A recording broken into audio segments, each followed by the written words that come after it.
Jesus, novamente Deus fala: este é o meu filho amado, em quem eu me comprazo. E então, quando Jesus está no monte da transfiguração, conversando com Moisés e Elias, Deus o Pai intervém e declara outra vez: este é o meu filho amado, em quem eu me comprazo. A Bíblia diz que a vontade do coração de Deus está proposta em Cristo. Versículo 10 explica: de fazer convergir nele todas as coisas, tanto as do céu, como as da... Qual é a vontade do Pai? De fazer com que todas as coisas... Vocês não sabem o que significam todas as coisas? O diabo faz parte desse todas as coisas? Ou não faz? Não, o diabo é um elemento à parte. Os irmãos, nós vamos falar muito disso até o final dessa conferência, sobretudo no domingo à noite, ou no sábado à noite e domingo de manhã. Mas lembrem-se de antemão daquele texto que diz em Filipenses capítulo 2, que chegará o dia em que todo joelho, nos céus, na terra e debaixo da terra, todo joelho se dobrará e toda língua confessará que Jesus Cristo é o Senhor. Esse é o ápice da escatologia bíblica. A vontade do coração de Deus antes da fundação do mundo é de que em um tempo que a Bíblia chama de dispensação da plenitude dos tempos, todas as coisas, as do céu, as da terra e as debaixo da terra, todas as coisas convirjam para Jesus Cristo, convirjam para o seu Filho, a fim de que Jesus Cristo seja o centro e a universalidade de todas as coisas, de tudo. Somente quando Jesus, então, no que a Bíblia chama de dispensação da plenitude dos tempos, tiver tudo girando e gravitando em torno da sua pessoa, é que então o propósito eterno de Deus será cumprido. Para que nós entendamos isso de uma maneira mais ampla, é importante que nós leiamos aqui rapidamente 2 textos, só para nós podermos colocar isso na nossa mente. Abra a sua Bíblia, deixa a Bíblia aí em Efésios capítulo 1, e também abra a sua Bíblia em Gálatas 4, versículo 4. Vindo, porém, a plenitude do tempo, Deus enviou o seu Filho, nascido de mulher, nascido sob a lei, para resgatar os que estavam sob a lei, a fim de que recebêssemos a adoção de filhos. Gálatas capítulo 4, versículo 4 diz que, vindo, porém, a plenitude do tempo. Em Efésios capítulo 1, versículo 9, diz que na dispensação da plenitude dos tempos, segundo a versão atualizada, há uma distinção muito clara em plenitude do tempo, em Gálatas capítulo 4, versículo 4, para a plenitude dos tempos, em Efésios capítulo 1, versículo 9. Isso por quê? Porque há sempre, tanto no Antigo quanto no Novo Testamento, uma expectativa e uma perspectiva escatológica. O que quer dizer com isso? Que os cristãos, ou os homens que sejam, desde Adão, desde o primeiro homem em diante, eles olhavam para o futuro, baseado numa promessa escatológica de Deus. Quando o homem lá no Éden caiu em pecado, então ele caiu em transgressão, comeu do fruto da árvore que não deveria comer, e como consequência de comer do fruto da árvore, do conhecimento do bem e do mal, diz a Bíblia que entrou no homem e no mundo toda sorte, né? A morte entrou no homem, o pecado entrou no homem, e toda sorte de mazelas e de doenças e de maldade, de tristeza, de angústia, todas as coisas consequentes do pecado entrou no homem e no mundo. E Deus então prometeu ali no Éden que ele haveria de enviar o Messias. Ele diz: olha, a mulher dará à luz a um varão que vai esmagar, vai pisar a cabeça da serpente, Gênesis capítulo 3, versículo 15, e ele vai vencer a serpente, ainda que o seu calcanhar seja ferido, mas o descendente da mulher vai esmagar a cabeça da serpente. Esse texto de Gênesis 3,15, quando Deus fala a Adão lá no Éden que haveria de vir o Messias, aqui nós já temos uma perspectiva escatológica, porque desde então os homens passam a olhar para o fim, olhar para o tempo em que Deus haveria de entrar na história do homem, intervir na história do homem de maneira direta, para então vencer por ele a Satanás, que é a causa de todos os males. E então, todos os homens do Antigo Testamento agora caminham olhando para o fim. Esse tempo escatológico, a vinda do Messias. Tanto é que quando Cristo veio, diz a Bíblia que logo os judeus pensavam, olha, agora se ele é o Messias, então tudo estará resolvido. O reino será implantado. E então estará tudo bem. E a Bíblia diz, nós podemos verificar pelos evangelhos, o quanto que os seus discípulos, os discípulos de Cristo, tentaram muitas vezes fazê-lo rei, porque tinham eles uma expectativa, uma esperança escatológica de que a vinda do Messias seria o fim de todas as coisas.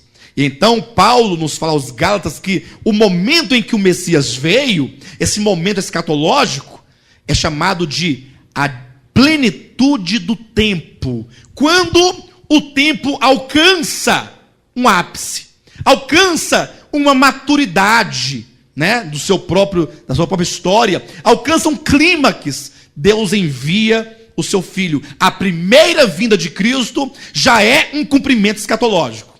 É lógico que nós que vivemos 2000 anos depois da primeira vinda de Cristo, olhamos e chamamos de história. Mas para quem olhava do Éden para frente, via o primeiro advento de Jesus Cristo como sendo um cumprimento escatológico. De maneira que é importante nós notarmos que o centro da escatologia do Antigo Testamento é Cristo, o Messias e o seu reino.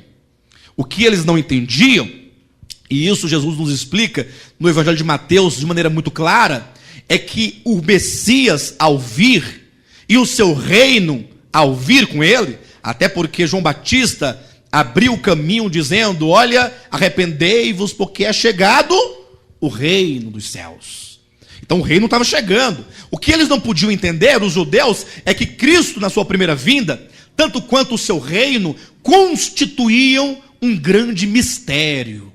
Mistério por quê? Porque sendo o Messias, sendo Jesus Cristo, o próprio Deus encarnado, haja vista que o verbo é Deus, que se fez carne, os homens não podiam ver a Deus. Naquele homem, como chamavam, não é este o filho de José e de Maria? Não são seus irmãos, Tiago, João? Iam citando os seus nomes. Não é este o Nazareno? Não é este o Galileu? Então os homens olhavam para Cristo como apenas um homem, com pretensões políticas. O mistério de Cristo consistia em, sendo ele Deus e andar entre os homens, não ser reconhecido como tal. Constitui um grande mistério. Na verdade, conforme Paulo diz em 1 Coríntios capítulo 2, para que o mundo daquele tempo, e mesmo os de hoje, pudesse olhar para aquele Cristo encarnado e crer nele, é necessário o quê? Revelação. O homem natural não compreende as coisas do Espírito, porque eles são loucura. A Bíblia diz que ao olharem para Cristo e o Cristo crucificado, o mundo daquele tempo, o mundo grego, achava que aquilo era o quê? Uma loucura. Considerar que um homem preso numa cruz, ensanguentado, é o Salvador. E fazia muito sentido para a mente natural dos judeus, quando falavam assim, se tu és o Filho de Deus, desça. Ora, se tu és o Deus, o Filho de Deus, és tão grande e poderoso, por que tu não age ou reage e não fazes algo? Reage, traga o teu reino. Mas não, nisto consistia o mistério. E os judeus, ao olharem para Cristo, enquanto os gregos consideravam-no uma loucura, os judeus que queriam ver sinais, vindo-o na cruz, consideravam-o um maldito. Porque morria na cruz aqueles que eram considerados, segundo a lei, um maldito. Então Cristo veio, o Messias veio, a expectativa escatológica do povo do Antigo Testamento cumpriu-se na pessoa de Jesus, mas consistia um mistério. E o seu reino veio? Ou não veio? Veio ou não veio? Veio. Só que o reino também constitui um mistério. Não é sem razão que em Mateus capítulo 13, Jesus fala 7 parábolas sobre os mistérios do reino dos céus.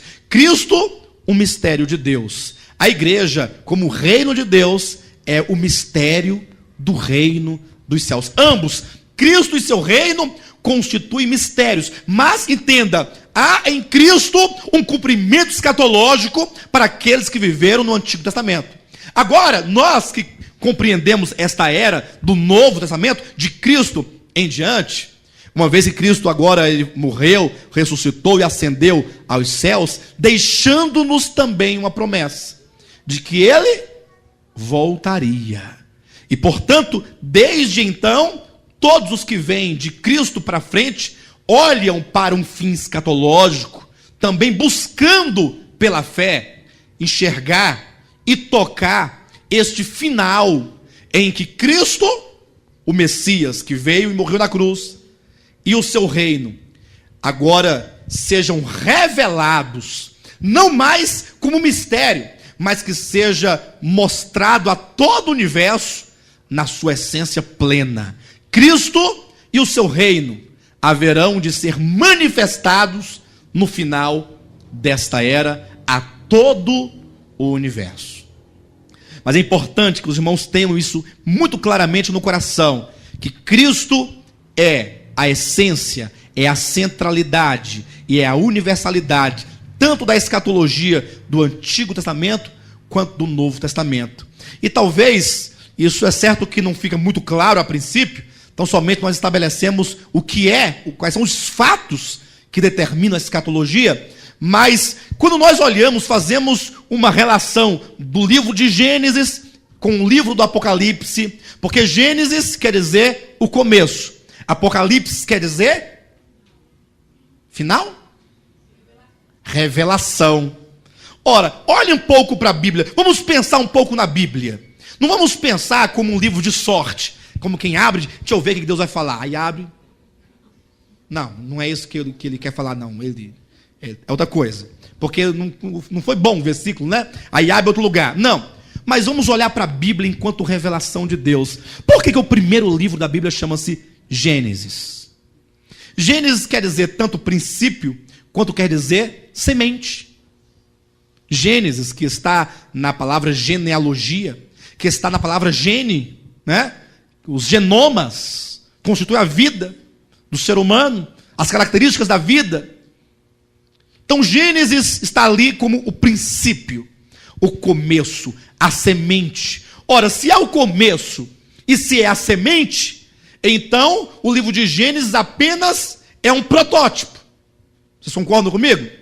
Ele não pode ser, na sua essência, o absoluto, porque ele é a semente, é o começo. Enquanto que o Apocalipse, não, é a revelação. Deus quer revelar algo. Aquilo que ele semeou, aquilo que ele plantou, aquilo que ele começou e que se desenvolveu ao longo dos 66 livros da Bíblia, que foi se desenvolvendo ao longo do caminho e das obras de Deus, que vai se consumar no livro do Apocalipse, e então será revelado. Então nós não podemos olhar para Gênesis e querer lê-lo e entendê-lo como sendo algo já feito e concluído.